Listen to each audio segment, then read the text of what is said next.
ورحمة الله وبركاته.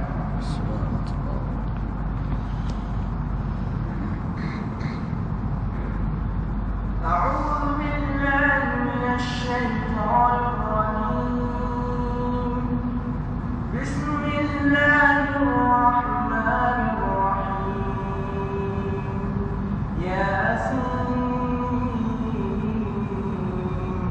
والقرآن الحكيم إنك لمن المرسلين على صراط مستقيم تنزيل العزيز الرحيم لتنذر قوما ما أنذر آباؤهم فهم غافلون لقد حق القول على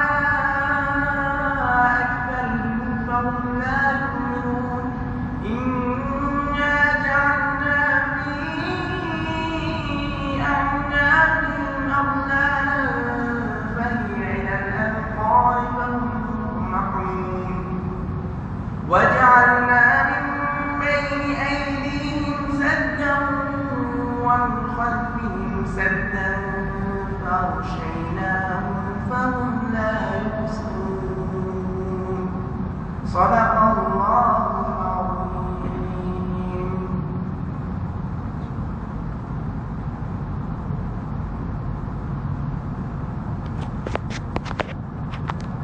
আলহামদুলিল্লাহ, আমরা অত্যন্ত সুন্দর কণ্ঠে পবিত্র কালামে পাক থেকে তেলাওয়াত শুনলাম।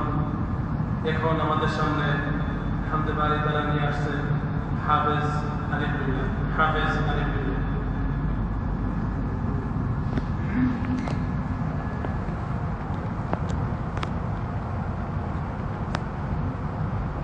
السلام عليكم ورحمة الله.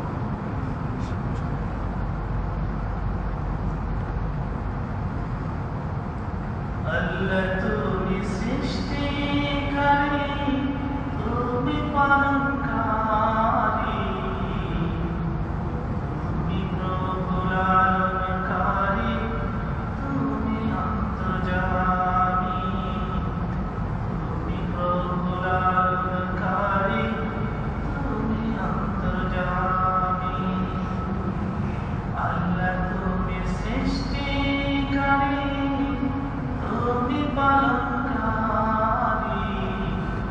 তুমি প্রভুর আলমকারী, তুমি অন্তর্যামী, তুমি প্রভুর আলমকারী, তুমি অন্তর্যামী। তোমার দয়ায় নদী চলে সাগর বহমান, তোমার দয়ায় চন্দ্র সূর্য নিত্য চলমান। তোমার দয়ায় নদী চলে সাগর বহমান, তোমার দয়ায় চন্দ্র সূর্য নিত্য চলমান। তোমার দয়া পেয়ে প্রভু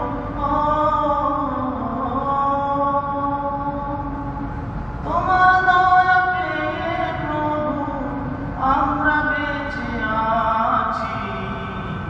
তুমি প্রভুর আলমকারী, তুমি অন্তর্যামী, তুমি প্রভুর আলমকারী, তুমি অন্তর্যামী। আল্লাহ তুমি সৃষ্টিকারী, তুমি পালনকারী, তুমি প্রভুর আলমকারী, তুমি অন্তর্যামী, তুমি প্রভুর আলমকারী, তুমি অন্তর্যামী। আসসালামু আলাইকুম।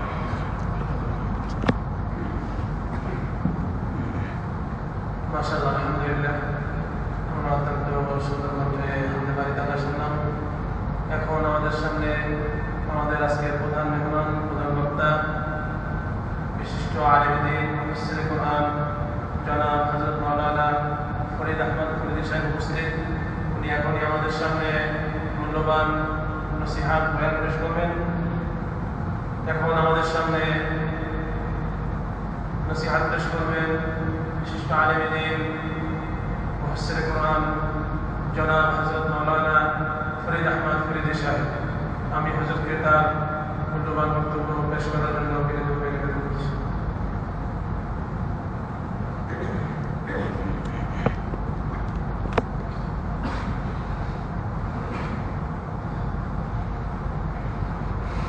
السلام عليكم ورحمة الله وبركاته.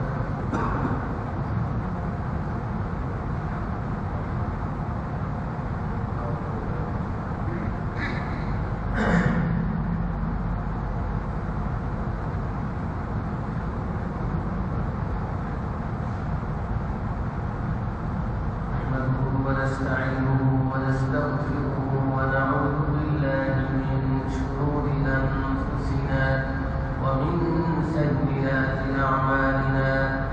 من يهده الله فلا مضل له ومن يضلله فلا هادي له. ونشهد أن لا إله إلا الله وحده لا شريك له.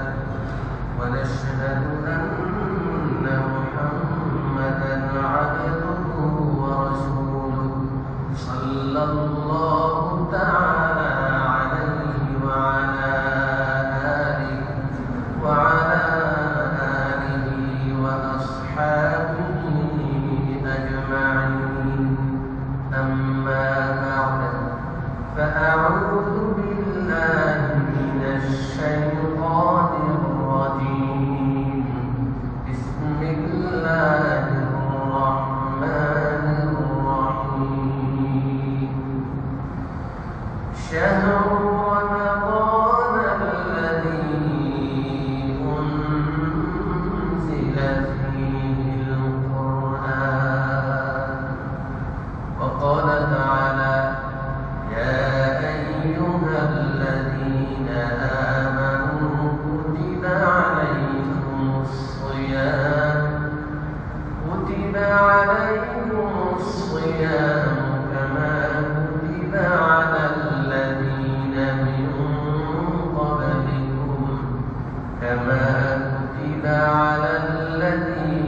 من قبلكم لعلكم تتقون.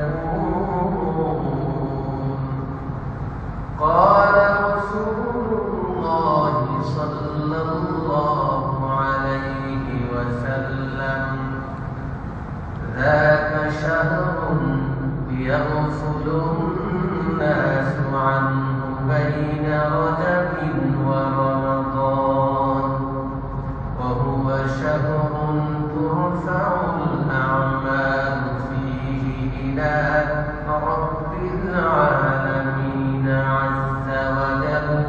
وأحب أن يرفع عملي وأنا صائم، أو كما قال رسول الله صلى الله عليه وسلم. اللهم صل على سيدنا ونبينا وشفيعنا ومولانا محمد وعلى آله وأصحابه وبارك وسلم. حضرات علماء الكرام, উপস্থিত বিরাদরান ইসলাম, পর্দার আড়ালের মা ও ভগ্নীগণ, মহান আল্লাহর দরবারে শুকর আদায় করছি, যার করুণায়, যার দয়া ও মেহেরবানির বদৌলতে মজলিসে ইত্তেহাদুল মুসলিমিন কর্তৃক আয়োজিত এই রমজান মাস উপলক্ষে সর্বপ্রথম মাহফিলে আপনাদের সম্মুখে কিছু কোরআন ও হাদিসের কথা আলোচনা করার মতো সুযোগ পেয়েছি এবং এই দ্বীনি মাহফিল এর মুবারক অনুষ্ঠানে আমরা উপস্থিত হতে পেরেছি। এজন্য আল্লাহর শুকর আদায় করছি, আলহামদুলিল্লাহ। আমাদের মুস্তাক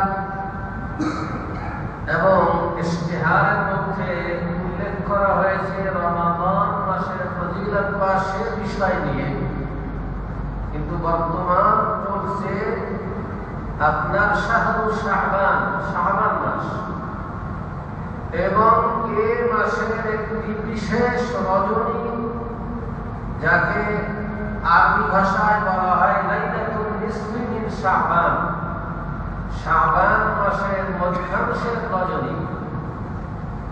এই রজনী সামনে থাকায় বেশিরভাগ আলোচনা যদি আল্লাহ তৌফিক দেন তাহলে শাবান মাসের আমাল সম্পর্কে আলোচনা থাকবে। অন্যান্য যে অনুষ্ঠানগুলি হবে ইনশাআল্লাহ সেখানে যদি আল্লাহ তৌফিক দেন তাহলে রমজানের আলোচনা বেশিরভাগ সে অনুষ্ঠানগুলিতে থাকবে। আজকে যেহেতু আমাদের শবে বারাত সামনে সম্মুখে, এজন্য আল্লাহ যদি তৌফিক দান করেন তাহলে কিছু আলোচনা এই শাবান মাস সম্পর্কেই হবে। সম্ভবত গত বছর যারা ভাইয়ের মসজিদে যে আলোচনা ছিল তাও ছিল শবে বারাত সম্পর্কে। এখন যেহেতু শবে বারাত সামনে, আর তাছাড়া আলোচনা আপনারা শুনে থাকলে 1 বছর পার হয়ে গেছে, আমার নিজেরই মনে নেই সবগুলি কি আলোচনা করছি তাই মনে নেই, এবং সব কথাগুলি আমার মনে নেই। আর যারা শুনেছেন তাদেরও হয়তো এরকমই হওয়ার কথা, তাদেরও হয়তো সবগুলি কথা মনে নেই। এই পবিত্র শাবান মাস, এই মাসের আলোচনাকে 3টি ভাগ করা যেতে পারে। পূর্ণ মাসের আমাল, বিশেষ করে শবে বারাতের আমাল, এবং শেষাংশের আমাল। সর্বপ্রথম শাবান মাসের প্রথম আমলের একটি বিশেষ আমল হলো রমজানের প্রস্তুতি।